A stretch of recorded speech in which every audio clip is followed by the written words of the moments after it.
as well. All right, we are recording. We are recording. So once again, thumbs up if you can hear me. We're good. Thumbs up. We got a couple. All right, I like it. All righty. I am in Alaska, Bobby. I am. So.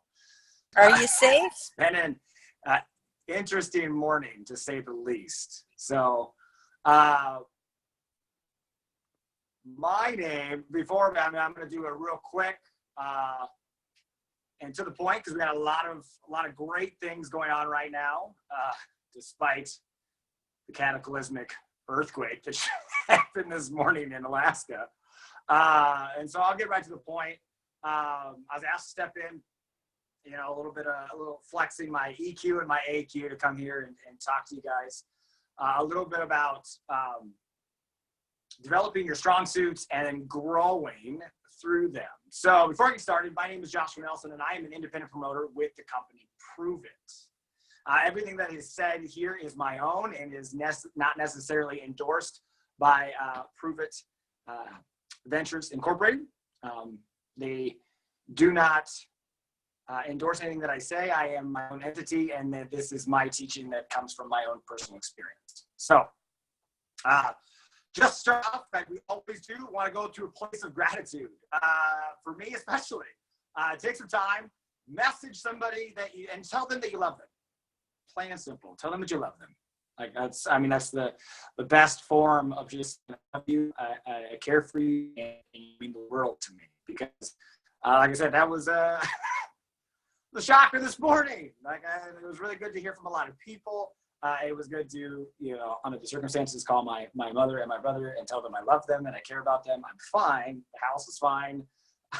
But definitely having something like a 7.2 earthquake come into play can literally and figuratively shake things up. So, to tell somebody, especially in the holidays, just tell them you love them. And if they ask why, just say, I just feel like telling you I love you. So, a little bit of recognition. We got Jess Nouse for committing and going to the event that's being held by Christy tomorrow. We also have, let's see if I can remember them because I just got messaged them.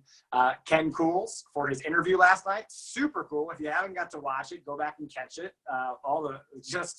It's cool to hear people's backstories. Yeah, I identified that. Kelly taught on a little bit on how people are really connected with stories. And so hearing Ken's was not only connecting for, me and him as a friendship, but and as promoters together, but something that can really draw a lot of people in. So cool story. Definitely go check it out.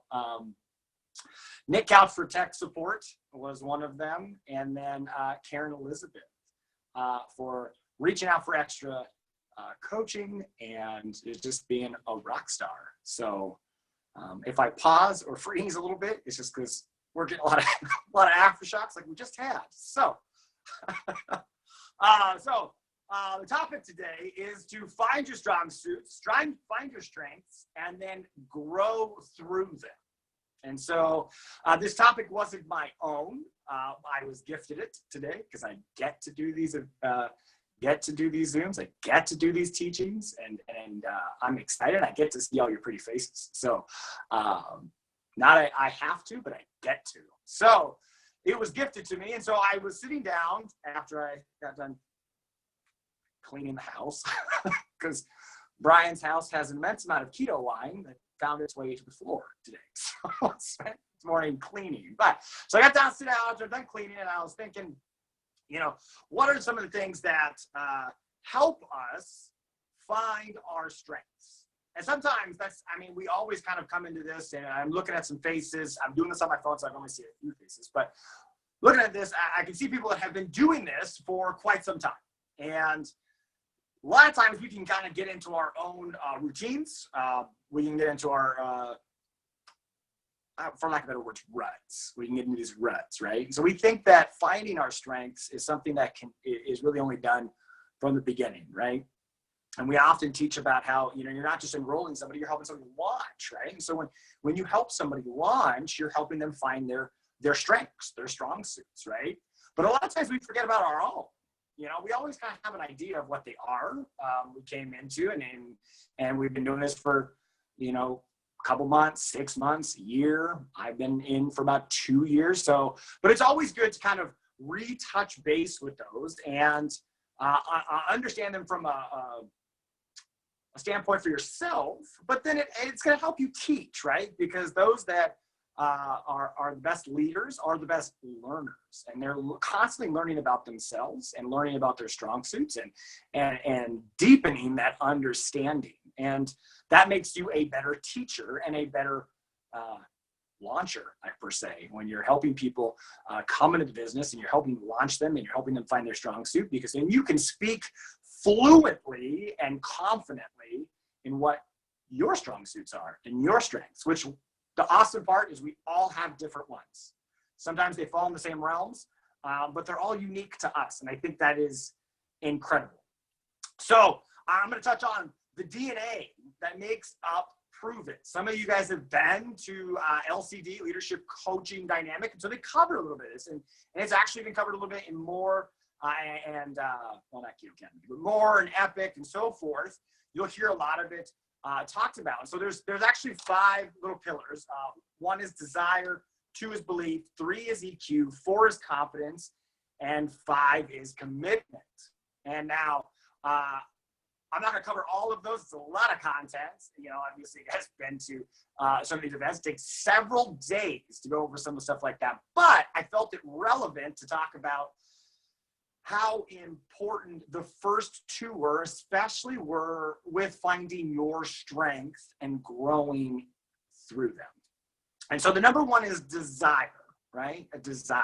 You have a burning desire within you. Everybody does. And the first and foremost way to find out and hone in on that, whatever that may be, is writing out your how and why. I am guilty of writing out my how and why and correlating it to a goal, but not staying continuous with it. One of the great parts about being around a leader like Brian, and it doesn't have to be just Brian, but you can get around a lot of thought leaders that are in our space here, that are within Pruvit, and they're consistently doing this. And I was just kind of flipping through a notebook that I found. I was looking for some extra paper, and I found some of Brian's old notes, stuff that he had gone to from LCD. And it's just cool because he's super consistent about writing a how and why. Sometimes it looks a little bit different, but he's always writing his how and why he's doing this and how he's going to do it. And here's a guy that's been crushing it since the very beginning. And he's been in it longer than any of us on this Zoom, and he still does it to this day. He'll still find time. He's got to squeeze it in, but he's always writing his how and why out. And so I think that's important to revisit that and find out, why are you doing this? And when you find out like that burning desire, why are you going to do this? This creates the anchor in what you're willing to do to achieve it in the success. That is of the utmost importance, because I'm looking at some familiar faces that definitely have been doing this. You're going to hear the naysayers. You're going to hear the negative people. You're going to hear the people that are angry, frustrated, whatever it may be, right? Like, and you never know what's happening on the other side of that phone call, on the other side of that door, on the other side of that conversation, the other side of that handshake. They could be going through a lot right now, and especially right now. Like I said, there was a 7.2 earthquake here, and so I'm sure there's a lot of people that are in dire straits, without heat, without water, without electricity. And so sometimes when we reach out to those people, they can come back and they can be a little negative. And so one way that we can always kind of power through that or fight through that from a place of just being grateful, humble, and meek is understanding your how and your why, which is really important, because a lot of times that's anchored to some really deep things that are settled in your heart. And it'll create empathy. You won't want to fight nobody. You won't want to argue with nobody. But you'll have this deep and burning desire for better, #better, and you will meet people where they're at. So it's really important, I think. I probably always touch on the how and why, right? This will create a compelling vision. This will create goals. And this will inevitably start to create a pattern that you are willing to do to achieve said goals and said vision, right? And so a lot of times we will start to kind of figure out, okay, and then like I'm going to give you, a couple of examples. A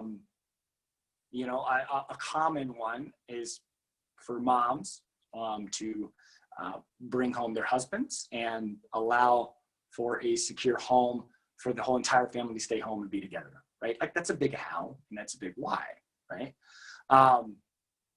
Me personally, I was an electrician working for the IBW, and I was living in Alaska permanently, and I would either have to go to the oil fields or I'd have to go to the bush villages to work. And I want to pursue a life that allows for servitude in the church, and so I need more free time for that. And so free time and income, and that's my big how and why, right? And so when you anchor those how and whys to something super deep, you start to understand what you're willing to do for it. And so that allows for a little soul searching. It allows, because like I said, everybody's not good at social media. Everybody's not good at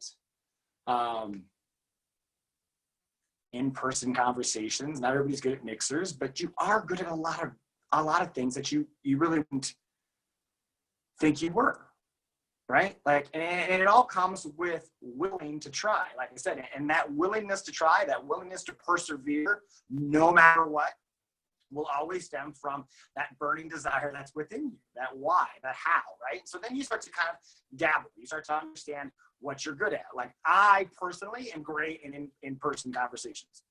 I can talk to anybody. I feel confident in it. I can quote unquote cold call in person. It doesn't matter. It's a gifting that I have, and that bleeds into being able to do mixers or do get-togethers or do socials or what have you, right? So I found a how and why. I wrote it out, and then I was able to anchor that deep, and then I was able to kind of navigate and find my strengths. And so the second part of the DNA pattern, which I feel very relevant at the point, is belief, right? We talk about the 3 pillars belief, but belief rises and falls on having a little bit of a success. It really does. A little bit of success, a little bit of achievement, right?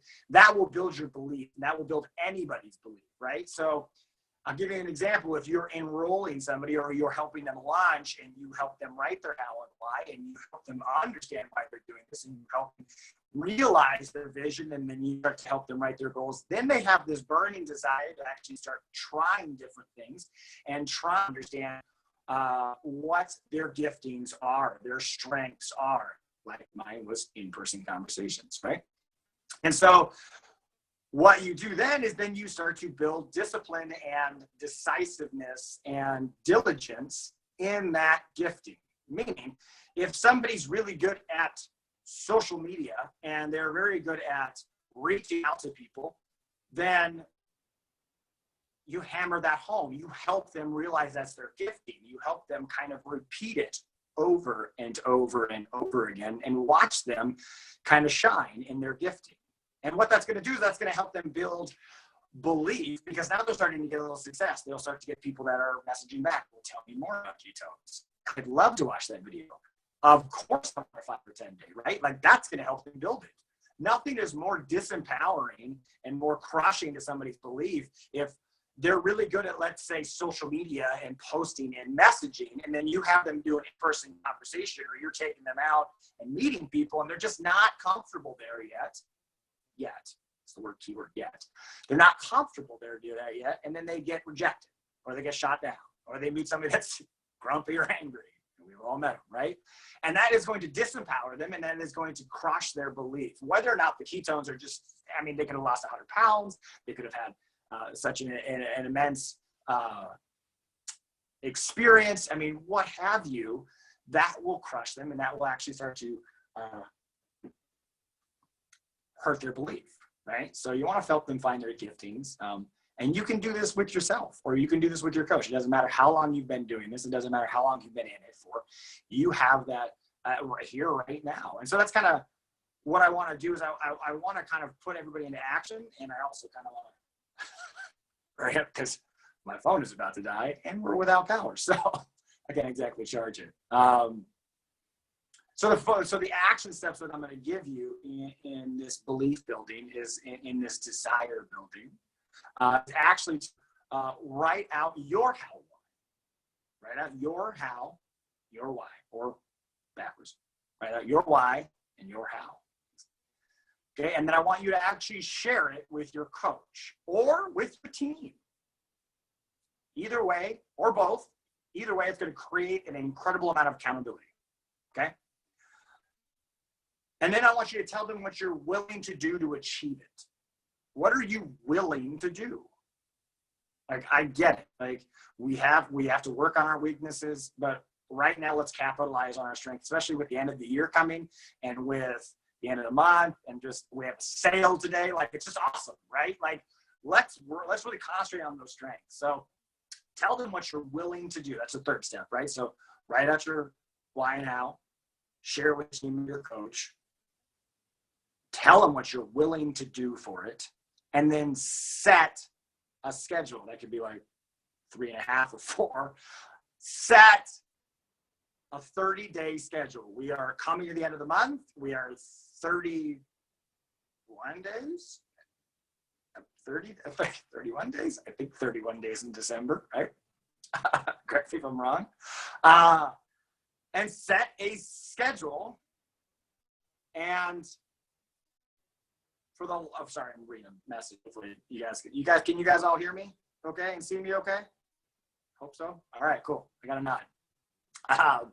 And then set a schedule. Let's just say that's 4. Set a schedule for the next 31 days. So if you're willing to do mixers, set a schedule for some mixers. If you're willing to do some meetups and some socials, set a meetup, some socials. If you're willing to do both, awesome. If you're not, and you just want to say, look, it's the end of the year, I'm really good at messaging and social media, I'm going to crush it, make a schedule. I'm going to make X amount of posts, I'm going to reach X amount of people, and then do it. Because now you not only have it written out, you have the goals and vision, you have an accountability partner or partners, you are now going to be held accountable to that set schedule. And you're going to crush at the beginning of the year. And I don't have to tell you guys, we all know how that goes. You start to ramp your January, your next year, your 2019 is predicated on what you're doing now to end strong. So without further ado, I think I'm up on time, and I'm definitely up on battery. I appreciate you guys hopping on. I love you all. I care for you all. I hope everybody has a safe and wonderful weekend. And I'm going to save this to the cloud. You guys got any questions, message me personally, or we can always hop on the group chat. So hope everybody has a good night and stay safe. Stay safe.